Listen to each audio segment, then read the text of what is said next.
What's up? Hello. Whoa. Happy Monday.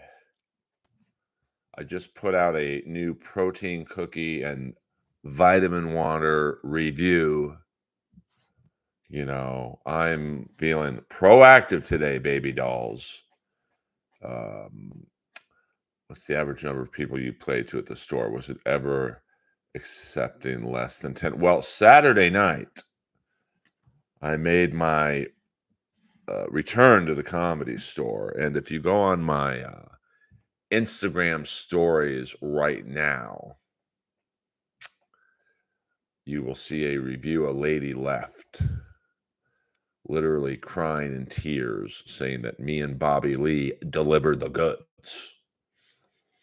And it was a tough set because the show was running behind very long.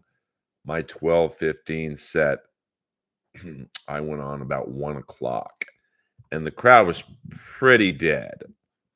Um, but Ron Taylor, a very funny comic, he killed.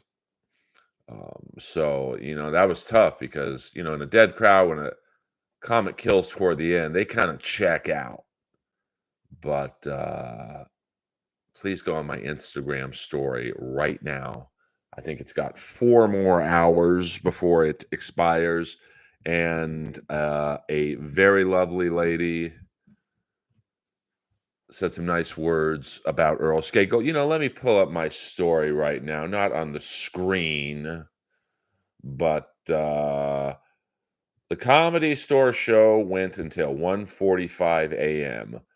Bobby Lee and whoever the last dude was in the lineup had me dying. Streams of tears and abdominal pain from laughter. And this was on her story at 2:22 a.m. from when she got home. So, you know, I deliver the goods. I started off with a little rendition of Judas Priest Breaking the Law. There I was completely wasted, out of work and down. All this time I'm so frustrated as I drift from town to town, feeling as if nobody cares if I live or die.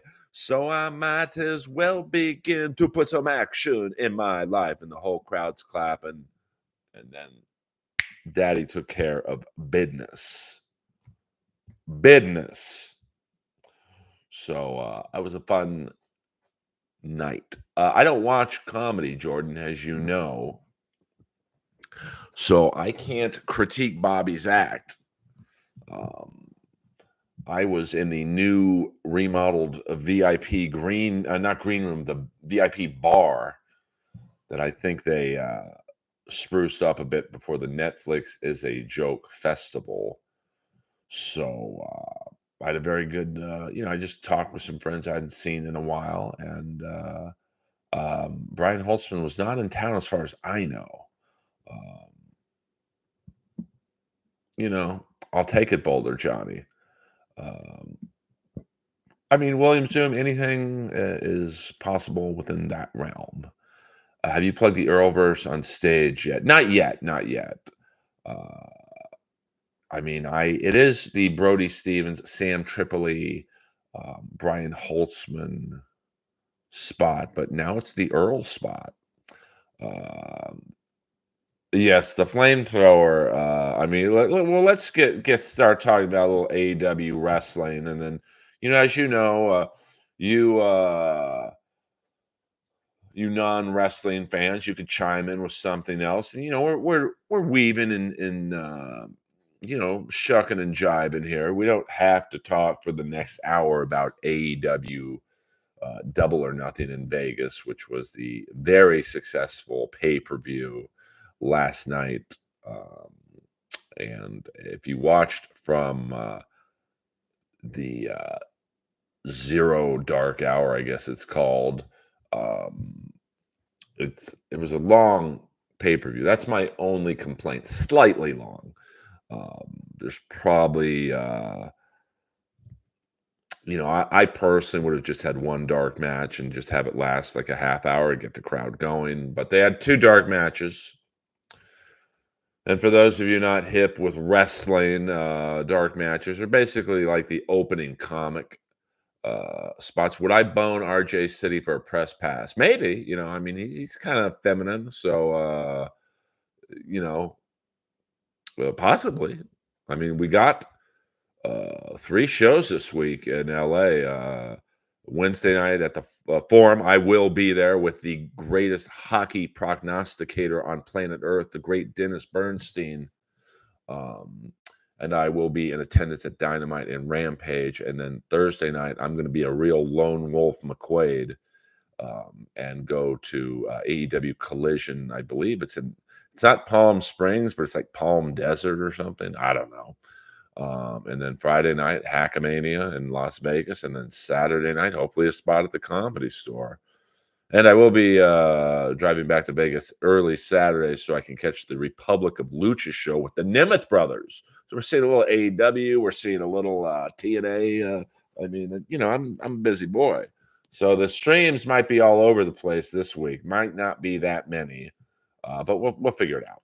Peter Chicken Man Brennan, $2 when performing at Wild Coyotes. See any luchadors?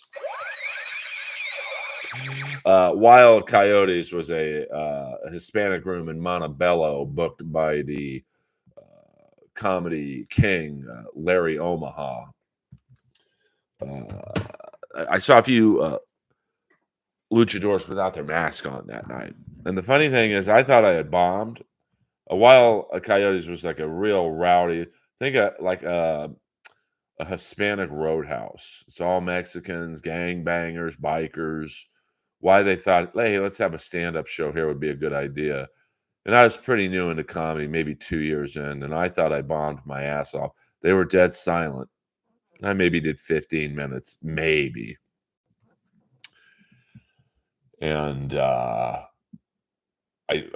felt so bad. I kind of went up to Larry afterwards and I said, "Hey man, I'm sorry, dude. I'm kind of new." And he's like, "Dude, they loved you." I'm like, "Huh?" They were dead silent for me. And like that one time I did the Black Room, the J spot, and they same thing. Larry's like, "Hey, you should see what happens when they don't like you. But if I were you, I'd run to your car." Hello, Larry. Uh, I mean, I'll be buck wild at the Collision show. That's for sure. Burger King. I got to be honest with you, William. That Burger King chicken burger, wasn't like the best. It wasn't like it was the Ivy on Robertson, but it was better than I thought it would be. My first thought was Popeyes because they had all these fast food places in this truck stop, and I looked at the food at Popeyes. It didn't look very good. And that's my philosophy. If it don't look good, it can't taste good. Is AEW just a West Coast company now? No, they tour. They don't do house shows because it's probably too much of a financial drainer. And they combine Dynamite and Rampage. They film on the same night, so that's why people saw me on Rampage as well Friday night.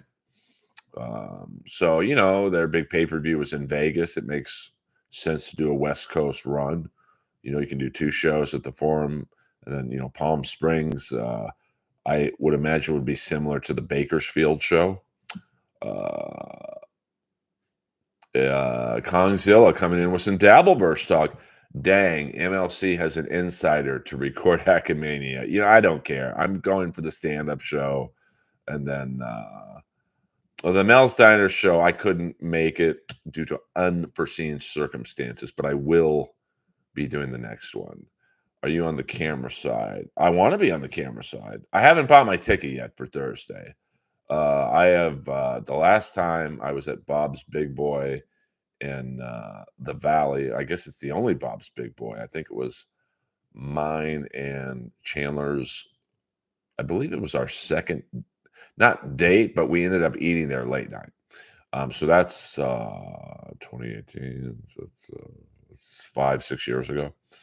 The food. I was in line at Popeyes, and this guy was eating the chicken sandwich I was about to order. And it didn't look very good. The buns looked soggy. The chicken patty looked a weird color. I mean, I don't think a chicken sandwich should like the patty uh, should look like doo doo. Um,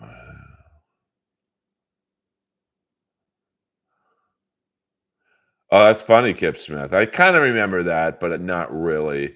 If Stuttering John confronts Hackamania on Friday, can you please go live? Yeah, I mean, if something breaks down, Friday, I'll definitely whip out my iPhone, and who knows, maybe someone who's not necessarily anti Dabbleverse. I just don't like talking about it. I just have nothing to add to it. Um, so let me tell you something, Jordan. Mother Wayne is pretty hot in person, and I believe that is her real hair. I'm pretty good at um, uh, spotting fake hair. She's pretty hot. I mean, she got to be my age. I mean, Nick Wayne is what, 19, 18? So you figure she maybe had him late 20s, so she would be in the 50 range. Uh, well, a big thing in Peter Chickenman Brennan, can you do a tour of all the spots Boone who showered around LA? It's too many, dude. It's too many. I might do the one where I know it was one of his drop-off points on La Brea and I believe 6th Street, where the Ralphs is. That actor got shot because they were stealing his catalytic converter, which is a big thing in LA. I'm sure it's big everywhere. What up, Drunken Donuts? Didn't Abdullah the Butcher run a restaurant? Well, yeah, Abdullah's Ribs in Atlanta, Georgia. I believe Abdullah lives somewhere in Georgia, and he had a place called Abdullah's Ribs. So let's get back to AEW Double or Nothing, but feel free to talk about whatever you want to talk about. I'm sure. I don't understand. I look at Hackamania kind of like AEW. It's only good for comics if Hackamania is successful. Like, at least the comedy show part of it. It's like people root against AEW. Like, you like wrestling. I mean, everyone in the Dabbleverse likes comedy. So I would think, another festival, like Skankfest and all these other festivals that Hackamania, you would root for it just so you could have more exposure to comics that you might want to go pay to see at some point. Why don't they steal the flex capacitor? Anything's possible, DD. So the first match on the Dark Hour was Deonna Purrazzo defeating Thunder Rosa by pinfall in about 10 minutes. Pretty good. It's a good first match. I mean, I don't think you expect a five-star banger on the first match, but Thunder Rosa's popular. Of course, Deanna is coming in from TNA, and her time in AEW, it hasn't been. It's been a little underwhelming, to be honest with you. That's all right, Jonathan. You don't have to. You could bring up the Dabbleverse or whatever. But a lot of people. I mean, there's only 15 people in here, to be completely honest. So, you know, we could talk hockey or whatever. We're an open stream here. We don't have a specific title or subject we talk about. And then the second Dark Hour match was the Acclaim defeated Cage of Agony. That's Bowens and Billy Gunn and Max Caster against the Gates of Agony, which is Brian Cage, Bishop Khan, and the big Samoan guy, who I believe Tua Taivavoa, I think. He was a guest on the Comedy Store Wrestling podcast, but I was not there. We can talk Rangers. They're 1-2 in a row in OT, baby. Watch out. Then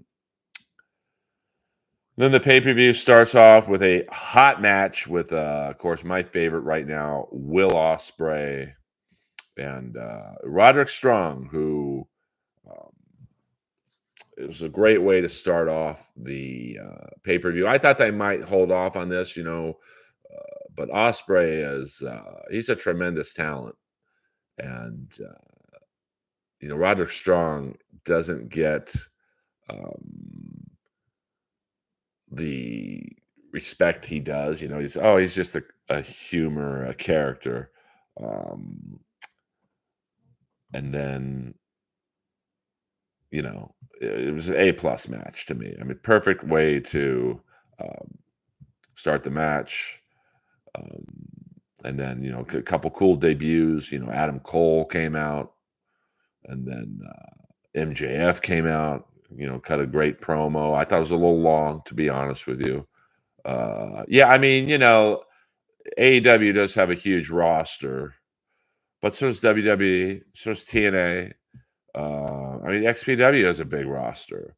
Now they don't really pay their guys when they're not working, but like, and it goes to the point I just made about Hackamania, people like almost rooting against it, and you know, it's like the same thing with AEW, people almost wanting AEW to fail. It's like if AEW was not around, Osprey would be in a mid card match with Drew McIntyre um, or Omos because there's too many guys at the top already in WWE. So there's really no room for Okada, Osprey, Omega, MJF. He'd be jobbed out. Don't fool yourself on that one, baby dolls. Um, and who else? Takeshita. What do you think Takeshita would be doing in a WWE? He'd be literally in a NXT.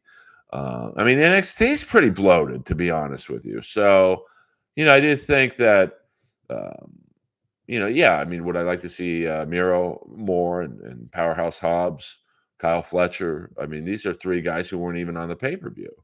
Um, but it is what it is, and I mean, Jay White, is probably underused to a degree. And speaking of Jay White, the Bang Bang Gang defeated Death Triangle by pinfall in about 13 minutes. Very good match. It was great to see Juice Robinson come back out. Um, I miss Juice Robinson. He's very good. I was just watching one of his matches in I think against Moxley in 2018 in New Japan. Like he's good, man.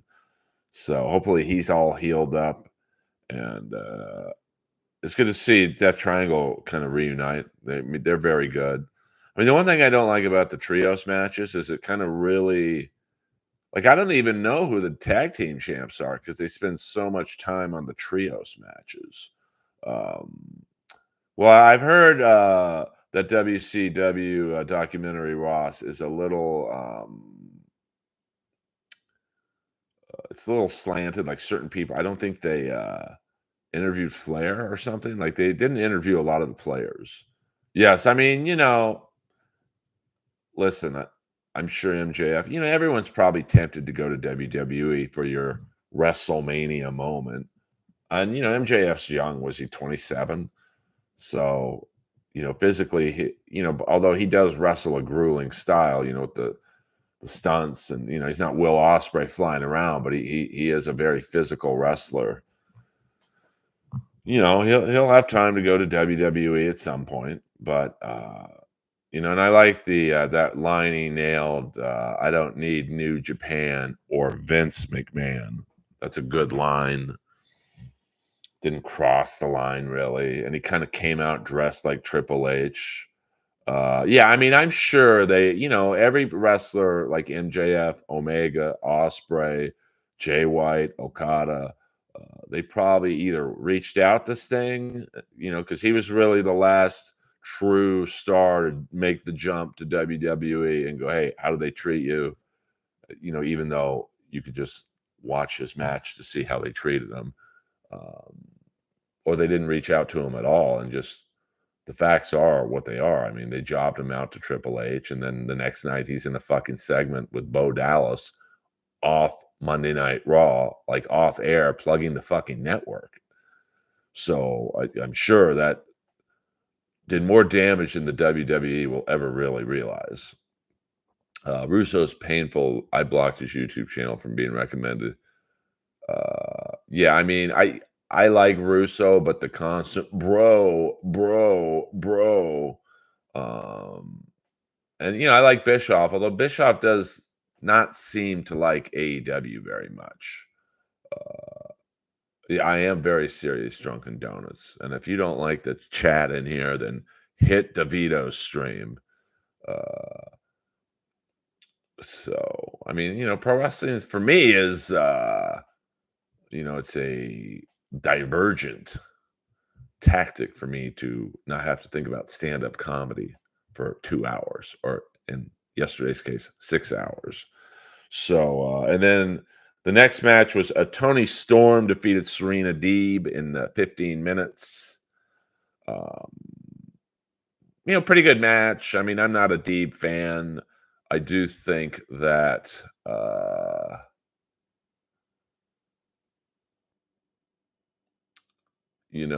the funniest part was Luther and Mariah May fighting over throwing in the towel. I see Tony Storm as a potential opponent for Mercedes Moné, but you know, it was a good match. I mean, it wasn't like too many like oh my god moments in this match, or really the pay per view overall. I mean, we'll get to the one big one at the end, but watching Tony Storm last week in Bakersfield, even when the camera's not on her, she stays in that character. So I don't know who created that character, but it's really good. Then we had Orange Cassidy defeated Trent Beretta, 13 minutes or so. Um, Interesting how they ended it with Beretta storming out of the arena saying, I can't do this anymore. So there'll be something to that storyline. I don't know if that's him setting up to be a good guy again, or uh, yeah, 100%. Well, I don't think he ruined WCW and TNA. I mean, I think the inmates ran the asylum there. So, and then we had, so, it'll be interesting, and they're hinting at Orange Cassidy kind of joining the Callis family. That doesn't really vibe with me, but hey, I'm willing. I love Don Callis. He's funny. Uh, and then we got Chris Jericho defeating Katsuyori Shibata and Hook. And once again, about the same time frame. Each match seemed to go between 13 and 15 minutes. Um, Probably one of the more dangerous spots on the night was Hook suplexing Big Bill through a table. And if you watch that again, Jordan, I'm sure you saw that. The table legs, man, they came about 2 inches away from impaling Big Bill. Like that would have been fucking nasty if that happened. Um, so but that was good. I mean, I thought Hook would win again, but Jericho, he's a survivor. You got to give him that, man. Peter Chicken Man Brennan. Out of the following store legends, who would make a great AEW manager? Peter Chin, Richie, 100%. I don't even have to read Emily's name. Richie, without a doubt. Although Peter Chin, maybe he could be Takeshi's interpreter. Peter Chin gets it. He's an AEW mark. Yeah, I didn't watch TNA a tremendous amount back in that time frame. That's when I kind of dipped out of wrestling for a minute. Um, and then with the next match, yes, the last few I've enjoyed wrestling. They get the lunacy of it. Um, John Moxley defeated Konosuke Takeshita. And, this match went a little long, about 18 minutes. Very good match. Um, Listen, Moxley is a fucking tough dude, and Takeshita, he's young. He'll get his time to shine sooner than later. And then you had Adam Copeland, formerly known as Edge, defeated Malachi Black, 20 minutes in a barbed wire steel cage match, and this is when the um, let me get back to, since this is a bloody match. I'm surprised Moxley didn't bleed in his match. Me and my friends were placing bets. I think there was 5 of us, and we all had bet that Moxley would bleed in under 5 minutes, and I don't believe he bled at all. Um, so this match between Malachi Black and Adam Copeland, very good. I mean, I love Malachi Black. I hope this is the start of them using him more. And I had said before this match, I had predicted that House of Black would turn on Malachi. So at the end of the match, when they came out and they stood over Malachi, and then they went to Adam Copeland's side, I'm like, oh fuck, I was right. I told you. And then they beat the shit out of Adam Copeland. That was a good swerve. And then they threw uh, Edge back in the ring, and all of a sudden Gangrel comes out for the save. That was very well done. Yeah, that was fun. A little bit of something for everyone, the nostalgia and you know.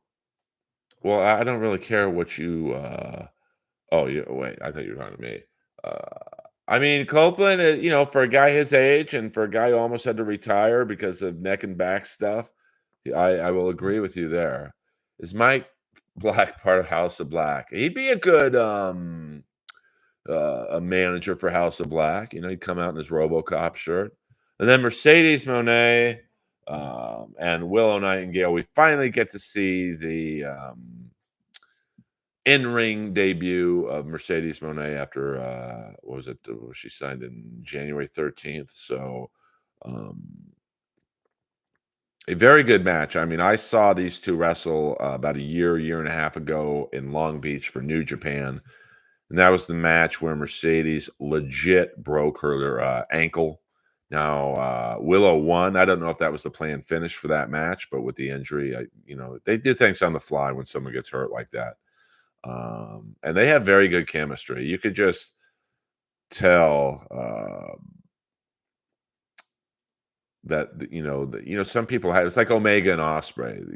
They just, for whatever reason, Nightingale and Monet have great chemistry, and a little swerve at the end with Chris Statlander turning on Willow with Stokely. I don't know what that does for the feud. I mean, I wouldn't be against a rematch, Willow Nightingale and Mercedes, maybe at the next pay-per-view. I think is Forbidden Door. Now, I don't know many of the female wrestlers in Stardom or New Japan. So, but since Willow has a history in New Japan, maybe Forbidden Doors a rematch between them, maybe. And then, so at this point, the pay-per-view is pretty long. We're about 4.5 hours in. And we still had 2 more matches to go. The next match was Swerve Strickland and Christian Cage, which went 25 minutes. Very good match. I had seen I believe Bully Ray was kind of pining for Christian to win. But it was a very, very good match. I don't think Swerve should lose to Cage, at least right now. But they have good chemistry. And, I don't know if Nick Wayne and Luchasaurus, aka Kill Switch, and Mother Wayne, they didn't really add a lot to this match. They had the interference. I wouldn't, I don't know. They just were kind of there. And I understand that's Christian's posse, but I was hoping maybe Hangman would come out to protect Swerve. I thought there was definitely room for a surprise run-in to really take the pay-per-view over the top. It could have been Omega, but, it makes sense that it would be Hangman. And I think the crowd would have popped hard for him. But I mean, I could tell. I'm a wrestling voyeur. You could tell Mercedes is a little bit of ring rust because she, let's be honest, she had a broken ankle for a large part of the last year. So, but you could definitely tell that when she gets her sea legs under her, um, I think she's going to be worth the money. I mean, she's going to be the face of women's um, wrestling in AEW. Now, I did think there was a possibility instead of the Statlander turn, heel turn, that you might see maybe Britt Baker come out. You might see Jamie Hayter come out. Uh, since AEW doesn't have a lot of pay-per-views, I really think you got to go for the big bang for the buck here. So I would have liked to seen one of those two, or maybe maybe Baker and Hayter come out, and so that sets up instantly two more good opponents for Mercedes. Um, so maybe they're saving that for All in London. I mean, you do have one more, I think, pay-per-view with Forbidden Door. I don't know if there's a pay-per-view in July. But I thought so far I'm giving this pay-per-view an A minus. Um, and then you had the Anarchy in the Arena match. um, you know, and I'm not usually a fan of these Anarchy in the Arena matches because there's just too much going on. You miss a lot. Although I did notice that this time they did go to a four split screen, which helped a little bit, but even then it was still confusing. Uh, yeah, 100%. Jordan, Mike Black was the OG Orange Cassidy. Well, Dylan, I don't think she's going to be a waste of money yet. The key with her is you got to keep her off the mic because she's not good on the mic. She just doesn't, and that's not a slam on her. Just some people are, some aren't. But her biggest selling point is her athleticism. And like I said, I noticed a little bit of ring rust, but um, that'll be fine. That's the only problem with AEW is that since they don't do house shows, which are basically practice shows for TV, that sometimes the TV matches, can be a little splotchy. Um, yeah, I mean, her finishing move's okay. I mean, I do think Mercedes is good as better as a heel, Nick. So, I mean, I don't know how to really close out the, the Anarchy in the Arena. I mean, a lot of good moments. Just, I mean, obviously Jack Perry getting set on fire was out of control. Um, Jack Perry going back to the gorilla position and abusing Tony Khan. That's like a little homage to the CM Punk Jack Perry because that's where it happened. Um, Darby Allen being strung up. Um, that's the one thing I will say. Um, with Owen Hart's widow in the arena, and you're stringing up someone, and I think it was who tied him up. I think it was the Young Bucks tied him up. Nothing against the Young Bucks, but with all that adrenaline and sweat going, I'm not going to really trust the Young Bucks to tie me upside down properly. I mean the odds of Darby falling and like breaking his neck were high, to be honest with you. But that didn't happen, thank God. Um, so, uh, you know, and why it pops in my head, the only thing I didn't like about the Jericho match was the bounty hunter run in. I thought, oh man, maybe that's Hangman. It's just a little bit of a letdown to see it was, that black dude. What's his name? Fuck, what is his name? The bounty hunter. I don't know. It was just like, oh, it's him. Um, well, I mean, I just thought though, Jordan. I've never spoken to Tony Khan. In terms of the lighter fluid, I don't know because there was a spot right before that where Darby Allen dunks Jack Perry in an ice bath. Now, maybe it was part fluid and water. I'm assuming that was done so the flames wouldn't reach out to not Jungle Boy anymore. It's Jack Perry. Um, to lessen the effect of the flames. I mean, kind of dangerous. I mean, you know, And especially with Jack Perry having a pretty thick beard, man, if one flame gets in that beard and if there's any uh lighter fluid or whatever they used in that beard, his fucking face goes up in flames like Masada's did in XPW. So yeah, I mean, I would say William Zoom, you're correct as always. I'll assume that in that ice bath, it was half pyrogel and half water and maybe Vaseline or whatever. But like I said, with Jack Perry having that thick of a beard and long hair, um, if any fluid or whatever they used, gel, any accelerant got in his beard or hair, man, his face is on fire, man. So I mean, that it was definitely talked about. I mean, they achieved what they wanted, and I thought that um, the final pin, the elite winning, and this was a half-hour match. And I'll be honest with you, like I said, my preference would been for this card to be a little shorter. The crowd was piping hot for this match. I mean, they were in it.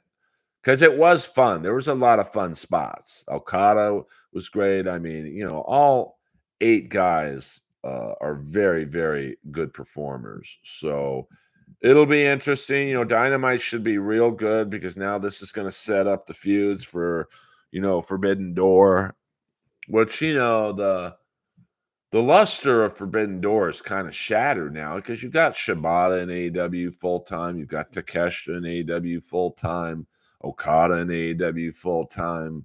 I mean, the only match that I would really wanna see is maybe, David Finlay, who's the new leader of New Japan, maybe do something with Omega or Okada, something there, MJF.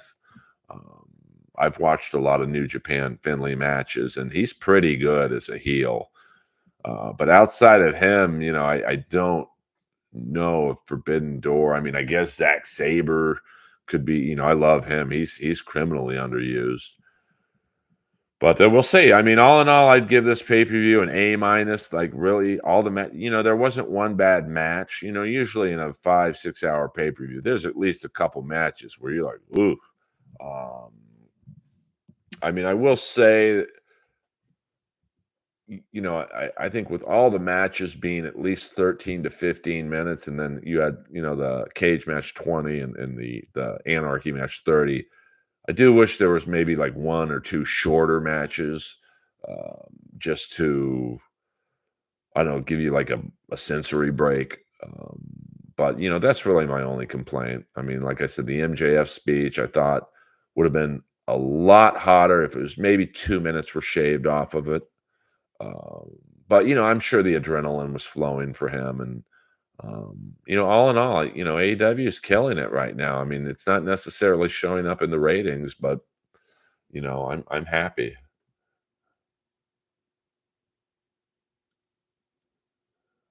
No, I mean, I'm sure, but Jordan, like one, seeing the Masada thing up close, um, what happened was I don't know if Masada's trained in fire blowing. He looked like he was, but he was so fucking sweaty, and just that little bit of fluid, I think, probably dripped in his beard, and like I said, because Jack Perry has a really thick, almost ZZ Top like beard now, and the long hair in the back, man, even just 1 quart of accelerant got into his hair in any capacity, it's game over. Um, well, I don't think any pay per view is perfect. I mean, if looking back at this match, I mean, I would say, the Mercedes, or looking back at this card, I mean, Mercedes definitely had a little ring rust. It was a very good match, but it was not a great match. I thought the Osprey Strong match was great. I thought Malachi and I always want to call him Edge. Um, that was great. The acclaimed. I mean, now that's not on the same. I mean, if you're just judging the main card and not the dark hour matches, um, I mean, A minus is that's a great grade. Nothing's uh, perfect.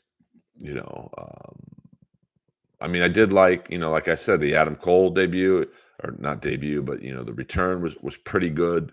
I didn't hear anyone think he was coming back. I heard more maybe Britt Baker's coming back. I mean, I do think instead of the Statlander swerve, you should have had either Baker or Hayter return. I think that would have been a better pop. And there's nothing against Statlander. She's a fantastic wrestler. I mean, to see her up close in Bakersfield was like impressive. But so, I did think it could have been a little bit better, which is why I dinged them a minus. Um, Good evening, Dr. Nova. What up? We're just talking wrestling.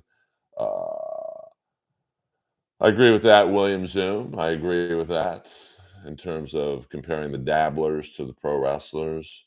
I did not know Darby had a permit, Jordan. That's interesting. Hold on.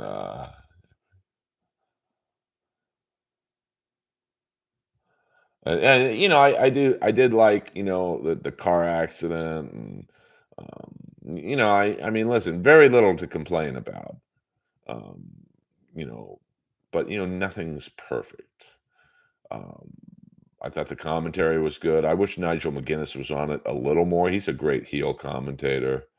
Uh, yeah, but I think she's good. I mean, that match she had with Thunder Rosa, the blood match, that's one of the better women's matches I've ever seen. And she's a good heel. Now, because see, I think the storyline with bringing Britt Baker back is, hey, I'm the first women's champion. You didn't beat me for that belt, bitch. And I could see those two having a good program. I mean, you just can't have Mercedes wrestle Willow Nightingale. And I don't know, for some reason, I'm not really excited about a potential Tony Storm Mercedes match, but that could be a good match. You unify the titles. I guess that could be the objective. Um, I mean, I would guess that I'm one of the smarter people in the stream, Drunken Donuts, and I go watch wrestling. I'm going Saturday night to watch the Nemeth brothers. Um, I mean, I do think once Baker comes back, Hayter comes back, Statlander's clearly going to have a bigger role. I mean, Abaddon's a funny, like, jobber type. I mean, Deeb, I don't know. I mean, she's okay. I mean, you just can't have, the 4 stars, wrestle each other. So you need a Deeb in there, um, to be the high-end jobber to these girls. I mean, Mariah May, she's got potential. And then who's the blonde with the big jugs? She's paired with Soraya right now. Um, what's her name? I'm drawing a blank on her name right now. But I saw her wrestle in Bakersfield. She's pretty good. What if Isaac Yankem, DDS, and Britt join forces? That'd be pretty funny. Uh, uh, well, I mean, listen, am I saying Deeb should be in the main event? No, but you need jobbers and you need people who are, like maybe a level above jobbers, like Deeb is. Um, no, I just like, I like the storylines.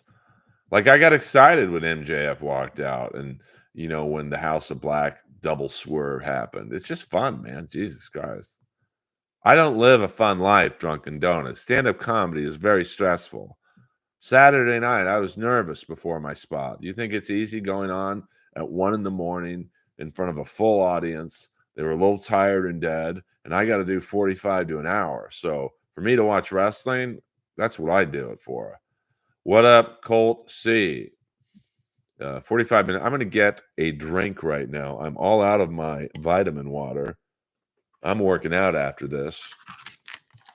Timeout.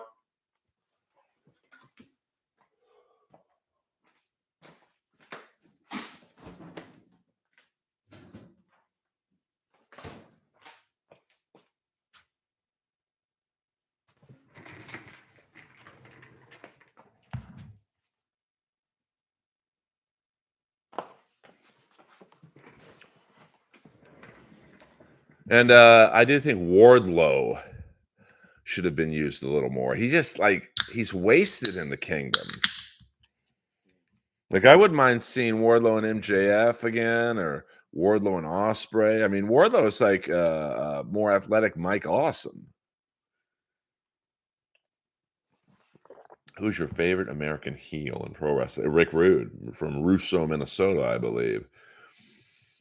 Or if this technically counts, hit the like button while we're at it. Nikita Koloff. Now you might say Earl. Queenon said American heel. Well, he was from Russo, Minnesota. So here's I don't think I'm breaking the wall here. Nikita Koloff was not from Russia. Queenon, have you ever relieved yourself to Nikolai Volkov? Now that might be the funniest thing you've ever said, Drunken Donuts. Um, how many people is a full audience? Well, full audience is like 400 people. I'm not going to lie and say there's 400 people in there at 1 in the morning, but I would guess there were maybe 250 in there when I got 200 to 250. And, they were a very live crowd. So, uh, I agree on that. I think Drunken Donuts splits his time in here between troll and being a fan. But you know what? I don't ban anyone in here. I don't mute anyone, or the only stuff I don't stand for. No, he is not from Russia, Queenon. He is from Russo, Minnesota. Earl, what's your favorite boner pill? I mean, Ross gets right to the nitty gritty, baby. Um, I would say man fuel. It's liquid, so it gets in your system more, if you know what I'm saying. Um, um, what can I do? But if you're going for a strict pill, any of the rhinos work all the same. But anything liquid's going to get into your system just a little faster than the pills, because the pills take a little time to digest. Um, Drunken Donuts. It's a white trash festival. Are you talking about Hackamania, or what are you talking about? Do you? I don't think they. I think they stopped making Hot Rod 5000. I used to get that at a vitamin shop down the street in 101, Nutrition 101, but I think they went belly up during the pandemic. So now I mean, once you're over 50, you need that shit. It's not, no, I don't think it is, William. I am not laying any pipe on Memorial Day. I'm going to work out, probably watch what's on Monday nights, something, and then go to sleep, I guess. Wake up and watch the Trump trial. I love the round the clock coverage that the networks do. I'm fascinated by the prognosticators.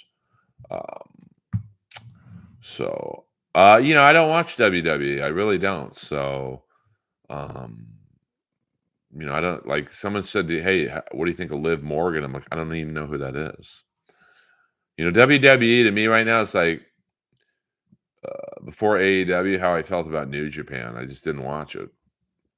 Now I keep up. New Japan's website sucks. You'd think being a Japanese company, they'd have a killer website, but and no, I didn't buy 7 shirts yesterday on ProWrestlingTees.com. Although I do like that new MJF shirt, the Wolf of Wrestling. I'm the Wolf of Comedy. Uh, my favorite Journey song was Steve Perry, "Any Way You Want It," and with the Filipino dude Angel Pineda, I like "Never Walk Away." That's a great song. You know, I've seen Journey multiple times with the Filipino guy. He's pretty good. I mean, you literally close your eyes and you feel like you're listening to Steve Perry, which I guess is the point. I mean, those guys hate each other, so most good bands hate each other. Well, thank you, Drunken Donuts. Steve Perry to You're Again, I read. Is that his book, Boulder Johnny? Oh, I don't care about trolls, you know. Well, I mean, Journey, I think, was always Neil Sean's band, and I try and be a good person. Drunken Donuts. Steve Perry is to tour again. I don't think he can. I don't think he can hit the high notes anymore. So I don't. Um, I had a friend of mine do a song with him about 5, 6 years ago, and he sounded pretty rough, and that's 5, 6 years ago. Um, I mean, I just think Neil's an egomaniac, but a large part of the Journey success are the guitars, his guitars. I mean, no one really goes to Journey to hear the bass. Um, and to be frank, it's this is like when Stephen Pearcy plays a solo band, makes 10 grand a night, or you can play in Rat, which like most people would like to see him back in Rat and do a full tour. But then you got to split all that money, and you're making 2,500 a night, and you got the headaches of dealing with Bobby Blotzer. So why not just play in your own band, make 10 grand? And that's the same thing, as long as you can get a singer who sounds like Steve Perry. If you don't like Steve Perry, why work with him? Just have the Filipino guy and the drummer, Dean Castronova, who's probably the best singing drummer ever. Um, just have those guys fill the void. I mean, people, because the Filipino guy sounds so much like Steve Perry, that's all the 50, 60, and 70-year-olds going to the concert want. And, the kids who weren't born, who are 20, 30, and 40 going to see Journey, it's like, well, it sounds like the songs on the radio. They probably don't even know that the Filipino guy's not the original singer. And he makes 100 times less than what you'd be paying Steve Perry. So, well, I disagree, Ross. I don't think too many drummers could replace Bobby in Rat. They've tried with Greg D'Angelo, the guy from Black and Blue, Scott Coogan, who's Ace Frehley's drummer, and it does sound different without Blotzer there. But it's not like Rat is Rush. I don't think the drumming parts to Rat songs are like, intricate. So I'll stick up for Blotzer in that regard. I think he's the perfect drummer for Rat. Some guys, I think DeMartini is the perfect guitar player for Rat. But I also think DeMartini could play in any band. Like he was in Whitesnake, he was fine in Whitesnake. I saw him play at a Frank Zappa tribute show in Beverly Hills. He was the best one. Like he was the most faithful to Zappa's music. So, um, yeah, I mean, Dean can sing now. I know he had a bit of a domestic violence situation, which really makes it hard for me to like him. But okay, I didn't know that, Boulder Johnny. Yeah, I mean, Adam Lambert does. I mean, no one's ever going to sing like Freddie Mercury, but like, Adam Lambert's pretty close. I never saw Oingo Boingo. Uh, well, I've never listened to Exciter before. Who's washed? Vince Neil. I mean, Steve Perry just can't sing anymore because his voice. Um, so, Vince Neil can't sing because he's an alcoholic. Uh, so, um, But I mean, I think Dean. I think for a while when they had the other guy in Journey, what was his name? Before the Filipino guy, that Dean Castronova would sing most of the good stuff, and then they got Steve Smith back in the band, who's the OG drummer from Journey. The original singer in Journey was the first singer from the Vinnie Vincent Invasion, Robert Fleischman. Um, I think Nick and Drunken Donuts are roast battling each other right now in the stream. See, I let you guys go at it. Uh, who's Steve Perry? Was on a coke bender, or Vince Neil? I mean, both are believable. Let's roast.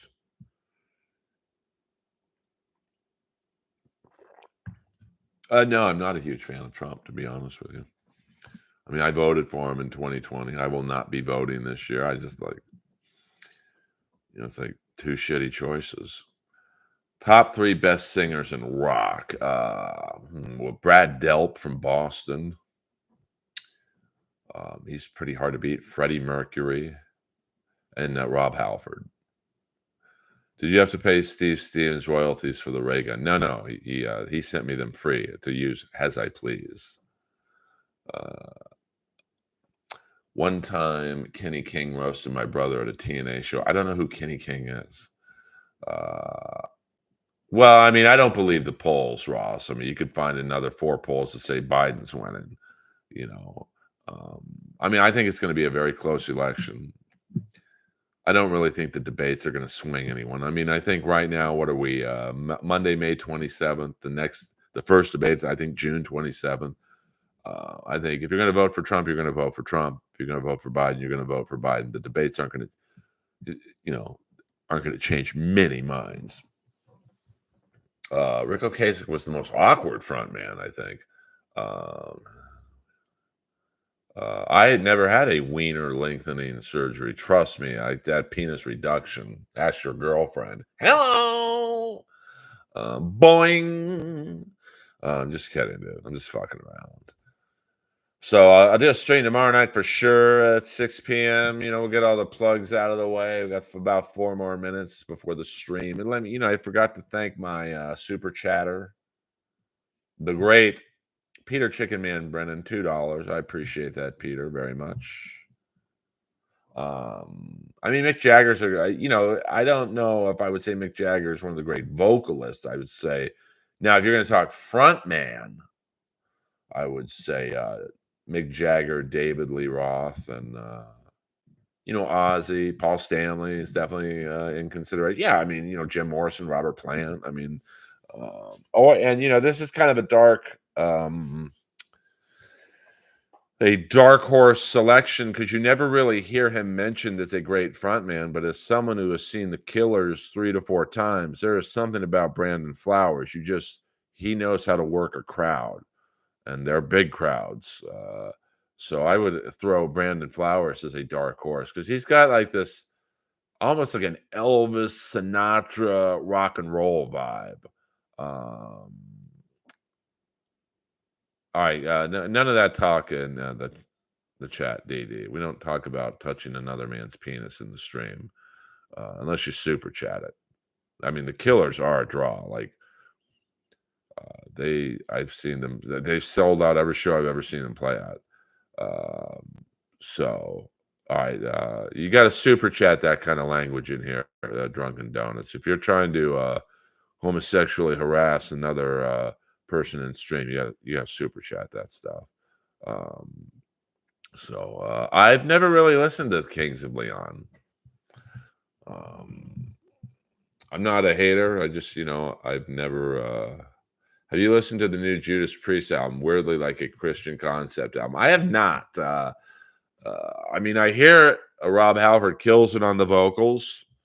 I don't know. It's hard for me to listen to 80s bands' new stuff. Very few have ever got me to go. Do you listen to Greta Van Susteren? What happened to her, boy? Boy, she was tough to look at. But she always had my favorite legal analyst on, Jeffrey Feiger, who was a real shitster. He was definitely the best legal analyst of all time. He was like Don Callis almost of the legal commentators. Now they're all kind of pretty much the same. Although I do like Andrew Weissman on MSNBC. He's a very keen legal mind. I think he was a prosecutor for that one district in New York. They sing Mr. Brightside. Oh, is she on Newsmax? And I'll check that out. I mean, they have a lot of hits. The Man, all these things I've done. Chad, the first, we're 59 minutes into an hour stream, and we get a Chad Zumach reference. So no one's going to bring up April or Steel Toe to get the numbers up for the last minute. Greta has a face for radio, ham radio. Hello. Smile like you mean it. Do. Smile like you mean it. And Caution. I mean, the Killers they're not an 80s band, but they're one of the few bands that their newest stuff is pretty good. Like, Caution. Um, what's they had like three really good songs on Imploding the Mirage. I'm growing caution. Um, and then they had hold on, Imploding the Mirage. Well, I'm drawing a blank on the three songs. Imploding the Mirage. Let's see. My Own Soul's Warning is a great song. Dying Breed's a good song. A Blowback, Caution. I mean, Imploding the Mirage was a very good album. Never had a diamond on a sole of my shoe. Just blacktop white trash. Boing, I'm growing caution. What's it gonna be? Tonight the winds of change are blowing wild and free. Um, and live, they kill it. The Killers might be the best live band out there. I like the original Killers the best. That's the Dave Koenig on guitar, on the electric guitar. I met him once at a show at the Laugh Factory in San Diego, and we were just talking fashion and Kiss. And he's so fucking nice and unassuming. People were asking him where the bathroom was because they thought he worked there, and he would show them where the bathroom was. And then you've got Ronnie Benucci on the drums and Mark Stormer on bass. But Mark, I guess in about 2017, had a an explosion go off on stage by his ear, so it's his hearing's fucked up. So he only plays like the super big shows. But I believe the Killers are doing a residency somewhere in Vegas, and they're from. I mean, Dave's from Idaho, but I believe the others are from Vegas. So I will be checking out the Killers residency because it's the original four guys. Nothing against Ted, the left-handed guitar player, but I've never seen the original four. I've seen three of the four. The last time I saw the Killers was in Vegas at the MGM Grand, and Dave was there. And it's really weird because Ted, when Dave's in the band, obviously he stands in front because he's the original lead guitar player, and then Ted kind of stands behind him, and it's like weird. That's got to be a weird dynamic. Um, Earl, so who's going to win? What's your opinion? Win what? Drunken Donuts. You're hopping all over the place. Win the Stanley Cup? I don't know, man. All four teams are capable. I'll get back to you on that one. I've heard it's good. He doesn't look good, but he still sings good. I mean, he parties pretty hard, so I would imagine his vocals are a little wonky, magonky. Um, um, oh, I love. I love the Killers. They have a lot of good songs that aren't their hits. There's another. I'm gonna look up the song because I think it's called "Getting By." Killers getting by. Getting by two. It's a very. I love this song. When I get up, she swears that she don't hear it. Says I'm a quiet as a mouse. It's a good song. Um, and they're great performers. Like see them live. They're like a better Kiss. And what I mean by that is, if you listen to the Killers on an album, you either like them or you don't. But you see them live do the same song. I mean, Brandon Flowers is a showman of showman.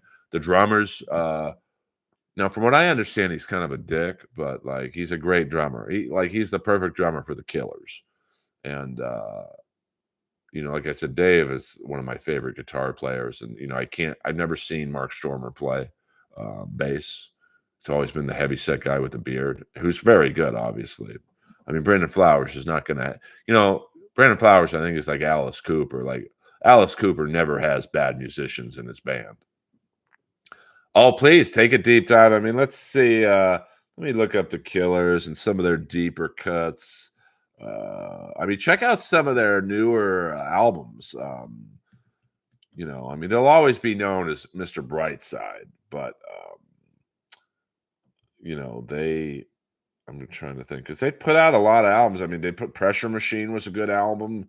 I mean, they're not lazy, man. I'll tell you that much. So here are the Killers albums: Hot Bus in 2004, Sam's Town 2006, Day and Age 2008. Battleborn 2012, Wonderful Wonderful 2017, Imploding the Mirage 2020, Pressure Machine in 2021, and they've had some one-off songs he did for charities and whatnot. So Pressure Machine. Let me see my favorite song off of Pressure Machine. It was a different Sleepwalker I like. If you want to, hey Sleepwalker, everybody is afraid of something. Even the strongest men survive. Check out Sleepwalker by the Killers on the Pressure Machine. The Getting By, and I believe, let's see who was on this album. Brandon Flowers, Ronnie Benucci, Dave Koenig. Let's see if Mark Stormer played on any of this. I don't believe Mark Stormer played on any of this album. He might have contributed in some capacity. Let's see if Mark Stormer played on Imploding the Mirage. I believe he did because he was in the video.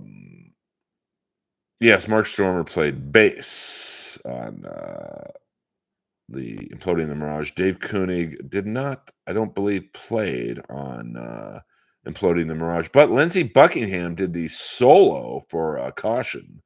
So let me see if Koenig wrote any songs.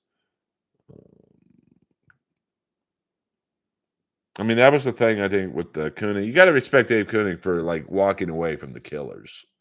Like, not many guys would leave that gig. He's like, hey, I want to use some of my songs too, bitch. But he came back. They all come back. We're all in bed together. You'll see me back on Roast Battle one day. I'll sell out. I need the money, honey. How did you get introduced to the Killers? Did they open for some band and found them by accident? It's a funny story. So in I believe 18, I went to the iHeart Music Festival with Chandler. And her friend's band was playing on the same festival, 21 Pilots. It's like a two-piece band. They were pretty good. Speaking of Jack Perry, they set like a car on fire and the drums are on fire. It was like they had my attention. And then I was there to see Weezer. Chandler was there to see the Killers. So Weezer plays, and they're a fucking tight band live. They're kind of like the Cars, their hits sound like the hits on the record.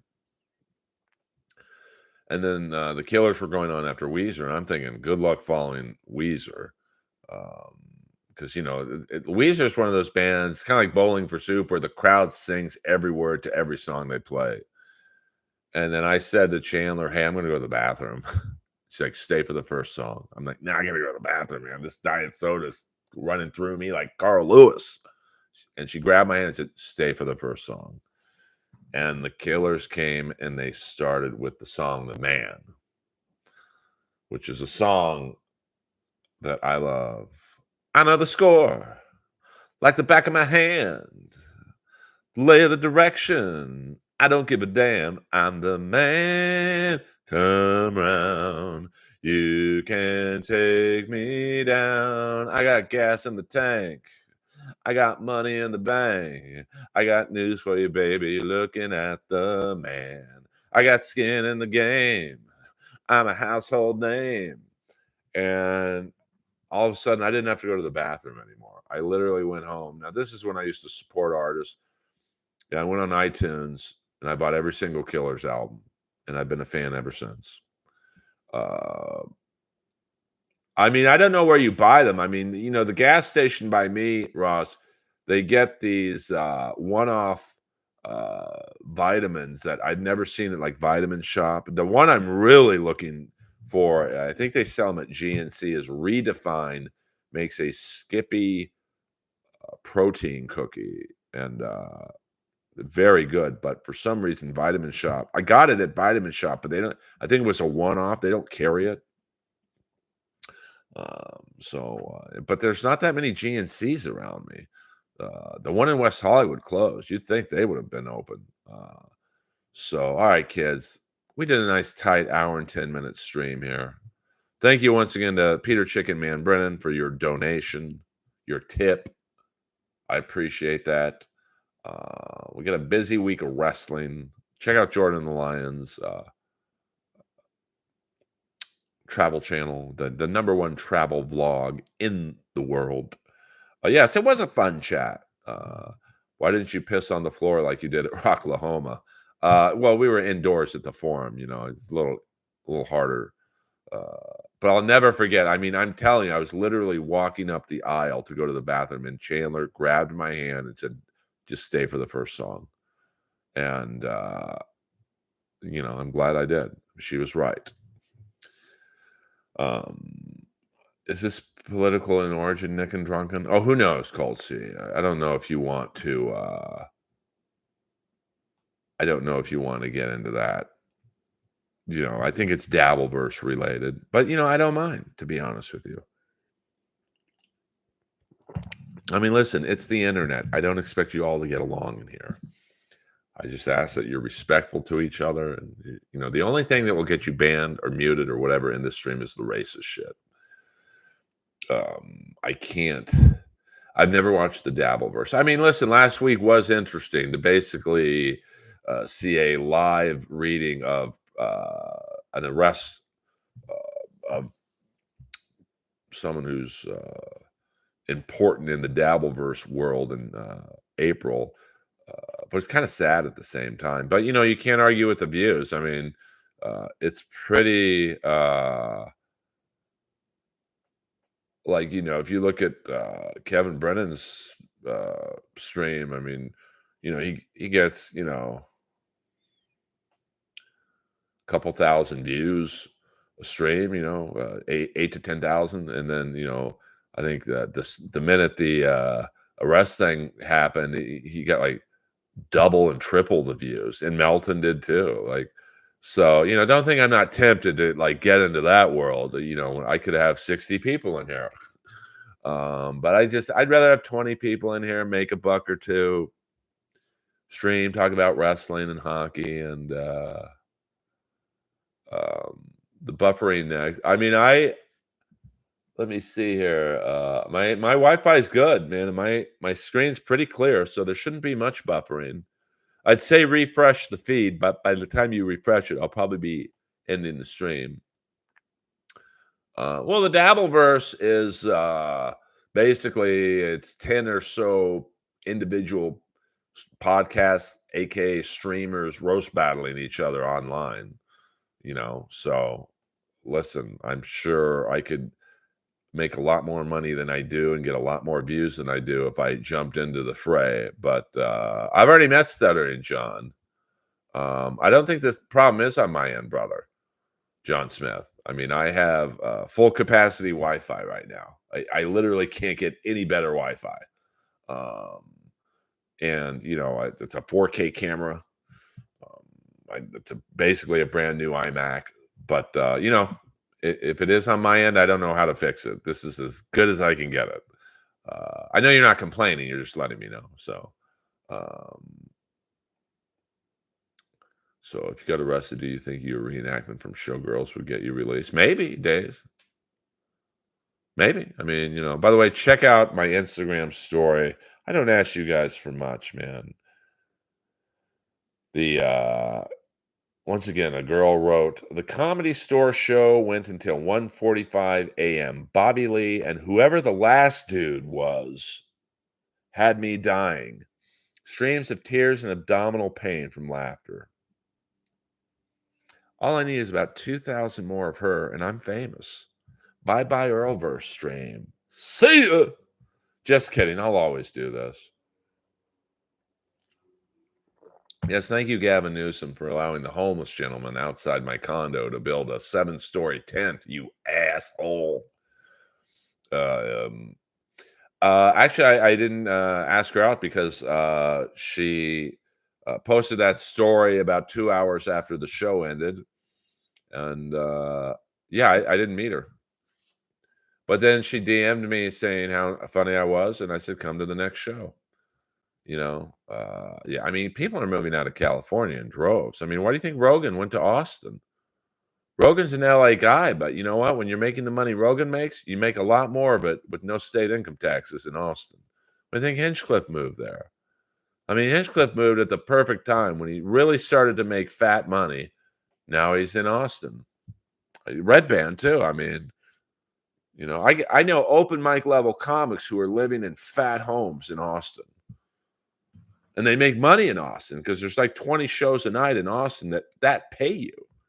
Now, am I tempted? No, I mean, I like L. I'm the king of LA, man. I love walking into Jones on Santa Monica and like the red carpets rolled out for me. I love walking into Dan Tana's and everyone fucking red carpets rolled out for me. And that's a habit I learned from my dad. My dad went to three places: Good Shepherd Church in Beverly Hills, the Bel Air Country Club, where he was like the fucking Rodney Dangerfield character in Caddyshack, and he would drink with Harry Nielsen at the Bel Air Hotel bar. In all three places, he was treated like the man. So that's uh, why I take after my dad. I'm treated like a god at the Comedy Store. I'm treated very well there. Um, so that's why I really only perform there. I go to the Ice House. They still owe me money from the last gig I got. It's like, what the fuck? Um, so now they have a new booker now who helped book the Netflix is a Joke festival. So he knows what he's doing more than a WNBA player who retired. But so, well, I mean, listen, I have a lot of friends in Austin's, but for voiceover work, I got to live in LA. I mean, this is the voiceover capital of the world. So now you could say, well, you could just move to Austin and fly to, I don't want to fucking fly to an audition. But, I'm at the point now where I'm lucky that I don't have to audition for a lot of gigs I get. Um, so we'll see what happens. I mean, Sal's Comedy, oh, rest in peace, man. Sal was always good to me, although I always thought it was a money laundering place. I've never seen a comedy club owner with an empty room smile so much. All right, you kids, do you think CM Punk is overrated given his constant trauma? I mean, I don't think he's overrated when he's healthy. I mean, he definitely causes a reaction, but he's never healthy. Like he's like my favorite hockey player of all time, Barry Beck. And I understand that probably most people in the stream don't know who Barry Beck is, but Barry Beck was the guy who got me into watching hockey. And he was hurt since juniors. Like he was never fucking healthy. I mean, Barry Beck is the greatest, in my opinion, what if he could have been healthy player. He would have been an all-timer. He could shoot, he could pass, he could hit, he could fight, he could do everything. And this is with one bum shoulder and bum knees. So what are you going to do? Yes, watch Mike Bochetti's show. I don't know who's streaming right now. And to be honest with you, I don't care. Uh,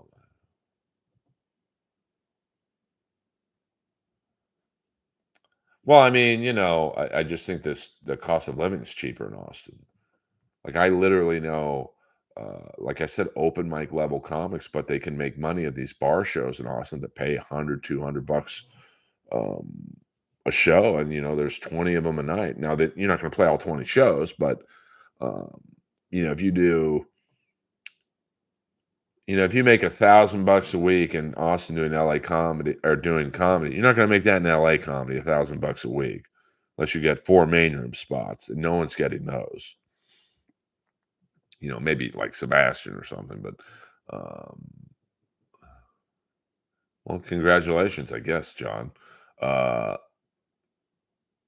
I know. Well, I mean, I'm telling you, I know you're not a hockey guy, Jordan, but if Barry Beck was healthy, unbelievable. Dave Parker, I know you know who Dave Parker is. Dave Parker had fucked up knees since high school football freshman year. Can you imagine the heights that Dave Parker could have achieved with 2 good knees? I mean, imagine how good Dave Parker was, and he had 2 fucked up knees, and he had surgery on him that sucked. I mean, back in the '70s, it was basically, Dr. Mabogo during the knee surgeries. That's an Addams Family reference. Uh,